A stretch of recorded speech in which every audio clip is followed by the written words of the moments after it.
So, huwag ka nang lumayo ng tingin. Diyan lang sa tabi-tabi mo, sa loob mismo ng Senado, simulan mo na. Kaya nga po si Sandro Marcos, mga kababayan, hindi siya sang-ayon na yung Congress mismo ang magsagawa ng investigasyon. Kasi ano ang mangyayari niyan? Iimbestigahan namin yung aming sarili. Pero kung gusto mo, maimbestigahan yung sarili ninyo, o di imbestigahan ninyo yung Senado mismo. Yung mga kapwa mo senador, simulan na ninyo. Simulan niyo kay Bongo.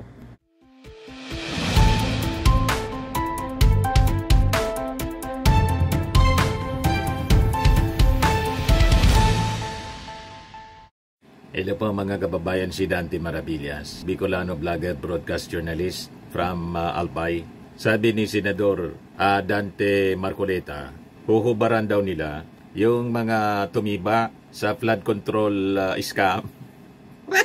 Maniwala kami po kung uunahin ninyo sa Davao.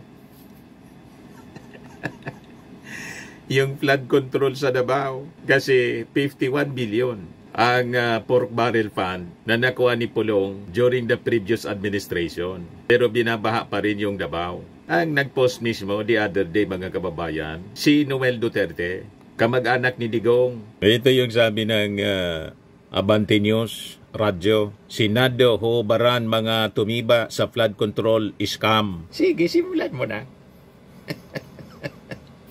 Ano ba? Para maniwala kami. Yan. Sisimula na ng Senate Blue Ribbon Committee sa Martes. Agosto 19 ang pagsisiyasat sa mga anomalya sa flood control project ng Department of Public Works and Highways. Inamin ni Senador Rodante Marcoleta, chairman na committee, na hindi madali ang pag-iimbestiga sa isyung ito considering the enormity of the multi-billion projects and the complexity of the untangling the web of corruption within the public works system. Mahirap talaga sa laki ng problemang kinakarap natin dyan, wika ng senador. Kung makikipagtulungan o mano ang publiko, matutumbok nila ang mga taong sangkot sa anomalya sa flood control project.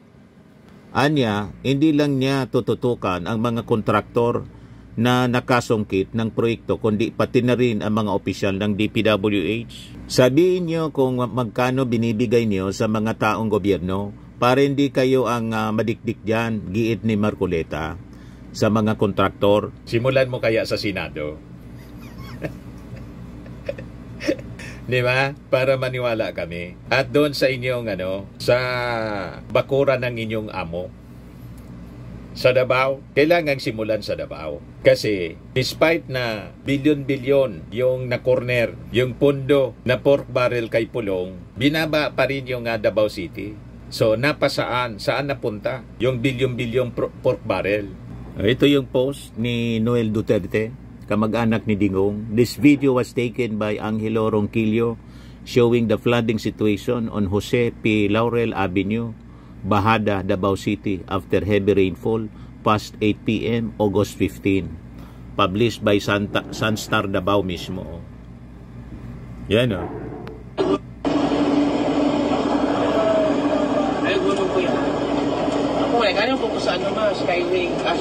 Maniwala kami sa gagawin mong investigasyon, Senador Rodante Marcoleta. Kung uunahin mo na linisin yung bakura ng amo mo, si Digong, lugar yan mismo ni Digong, Davao City, latest na baha, napakataas. Sabi ng nakasakay sa vehicle. Yeah. Maniwala kami sa gagawin mong investigasyon kung uunahin mo mismo ito. Tama, Senador Marcoleta. O, ito pa. Published, mga kababayan, by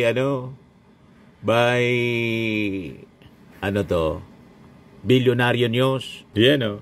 Otol ni Senator Bongo, may 326 million flood control projects sa Davao. 5 flood control projects sa Davao na may kabuang halaga 326 million pesos ang nakupo o na-corner ng Alfrego Builders in Supply pagmamay-ari umano ng kapatid ni Senator Bongo ayon sa listahan ng Sumbong sa Pangulo.ph ni President Ferdinand Marcos Jr.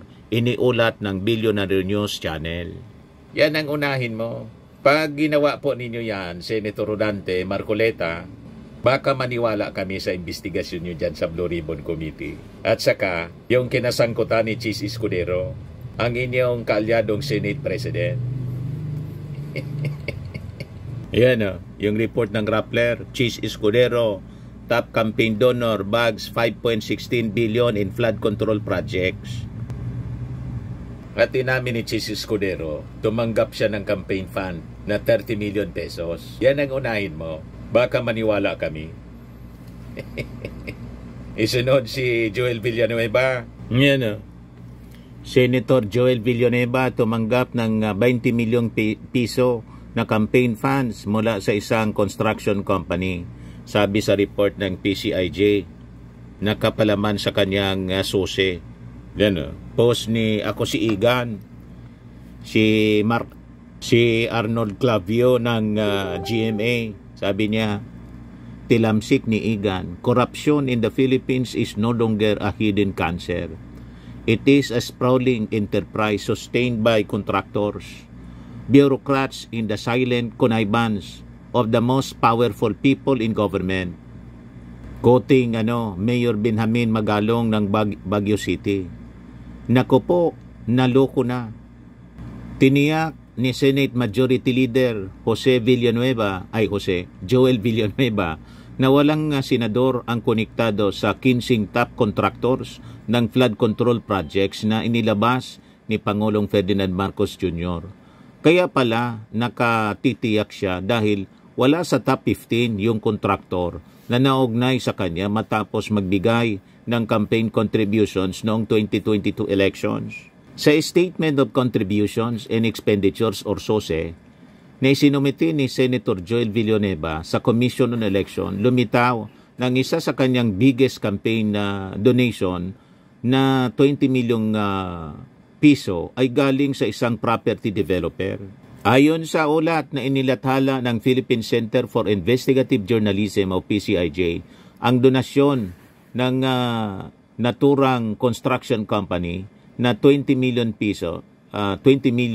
piso ay para sa re-election campaign ni Villanueva noong 2022. Matinding pinuna ng PCIJ ang naturang donasyon dahil noong 2021 ang construction company ay nakakuha ng 2.147 bilyong kontrata para magtayo ng 19 palapag na opisina ng isang ahensya ng gobyerno sa Quezon City. Muling nagpaalala si COMELEC Chairman George Garcia na sa ilalim ng Omnibus Election Code, ang mga kandidato pinagbabawal na tumanggap ng mga donasyon mula sa natural or juridical persons na may hawak na mga kontrata o subcontracts para matustusan ang gobyerno o alinman sa mga subdivision o subdivision o instrumentalities nito ng mga kalakal o serbisyo o para magsagawa ng construction o iba pang gawain. Ayon sa datos ng PhilGEPS o Philippine Government Electronic Procurement System, ang kontrata ng kontraktor ay epektibo mula 2021 hanggang 2025. Kaya nung nag-donate ang kumpanya sa campaign purse ni Villanueva noong 2022, may bisa ang kontrata, tuloy-tuloy na ayon sa PCIJ. Yan o. So huwag ka nang lumayo ng tingin. Diyan lang sa tabi-tabi mo, sa loob mismo ng Senado, simulan mo na. Kaya nga po si Sandro Marcos, mga kababayan, hindi siya sang-ayon na yung Congress mismo ang magsagawa ng investigasyon. Kasi ano ang mangyayari niyan? Iimbestigahan namin yung aming sarili. Pero kung gusto mo, may imbestigahan yung sarili ninyo, o di imbestigahan ninyo yung Senado mismo. Yung mga kapwa mo senador, simulan na ninyo. Simulan niyo kay Bongo, kay Joel Villanueva, kay Chis Escudero. Kasi yung campaign donor ni Chis Escudero na taga Sorsogon, kasama sa napangalanan ng ating Pangulong Bongbong Marcos sa SUNA. You see? So maniniwala kami sa statement po ninyo na huhubaran. Di ba? Ito yung statement pala ni Sandro. Why would a body investigate itself? I think it would be wise and prudent on us to wait as to what the executive has to say and what their actions are.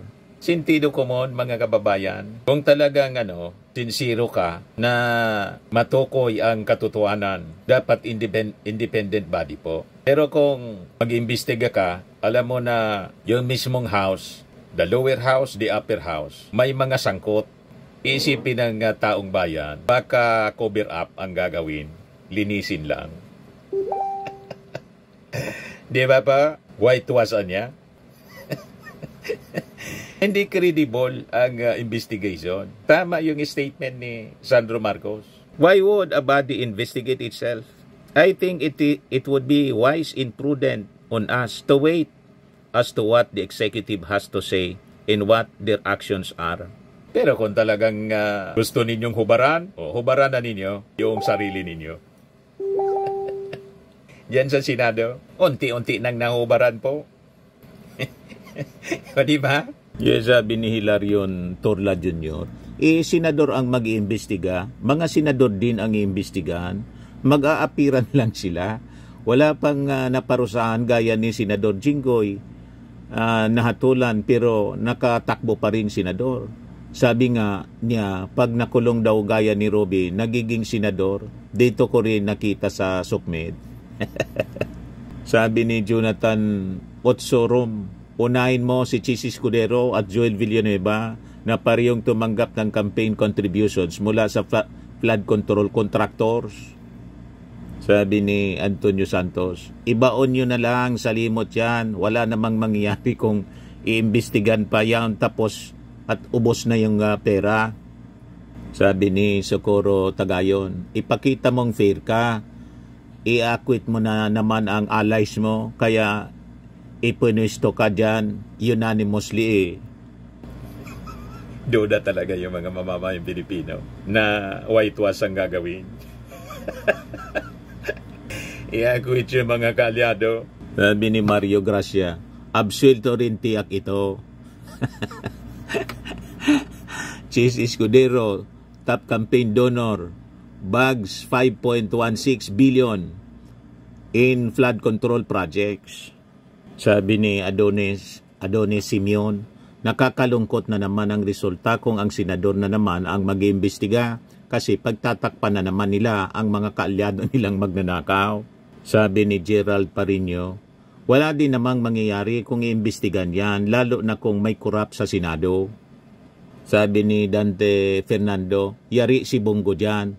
Huwag ka nang mag-imbestigasyon, magbotohan na lang kayong 19 gag. Walang tiwala mga kababayan sa 19 mga senador. Kung ang manguna po sa investigasyon, si Risa Ontiveros, baka credible yung investigasyon. Di ba? Pero kung si Marcoleta, duda po mga mamamayang Filipino, lalo tag mga nasasabit na pangalan, kakilala niya at kaalyado niya. Di ba? Sabi ni Vince Bundok, flood control nung panahon ni Duterte, kaninong bulsa kaya napunta? Marami, matindi. From 2016 to 2022. Billion po. Sabi ni Nelis Gusa, sige, imposan mo na. Ang buong bansa is watching. You better not be biased with your fellow senators. We deserve better. No more Duterte. Sabi ni Mario Gracia, siguradong absuelto ito. Si Bongo. Yan o. Anyway, sige, simulan mo na. Pero sabi natin, para maniwala yung mamamayang Filipino, simulan mo dyan sa tabi mo lang sa upuan sa Senado. Di ba?